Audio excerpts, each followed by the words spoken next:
ACB trap, Talala મામલતદાર કચેરી। નમસ્કાર, આપ જોઈ રહ્યા છો સત્યની વાતો। આજના સમાચારમાં વાત કરીએ ભ્રષ્ટાચાર પર એસીબીના સપાટાની। જુઓ, સરકારી કચેરીઓમાં સામાન્ય માણસના કામો માટે પણ કેવી રીતે લાંચની માગણી કરવામાં આવે છે। આ ઘટના ગીર સોમનાથના તાલાળા મામલતદાર કચેરીની છે। રાશન કાર્ડમાં એક સાવ સામાન્ય કામ એટલે કે ઈ-કેવાયસી કરાવવા માટે એક જાગૃત નાગરિકને લાંચ આપવાની ફરજ પડી હતી, પરંતુ તે જાગૃત નાગરિકે લાંચ આપવાને બદલે સીધો જ એન્ટી કરપ્શન બ્યુરો એસીબીનો સંપર્ક કર્યો। એસીબીએ તાત્કાલિક કાર્યવાહી કરીને છટકું ગોઠવ્યું।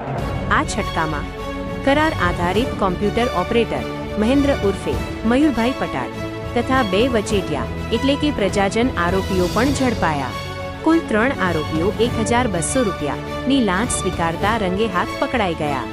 આ કાર્યવાહીથી સરકારી બાબુઓને સ્પષ્ટ સંદેશ મળ્યો છે કે હવે ભ્રષ્ટાચારને કોઈ કાળે સાંખી લેવામાં નહીં આવે। ગીર સોમનાથ એસીબી ટીમે આ સફળ ટ્રેપ પાર પાડીને પ્રશંસનીય કામગીરી કરી છે।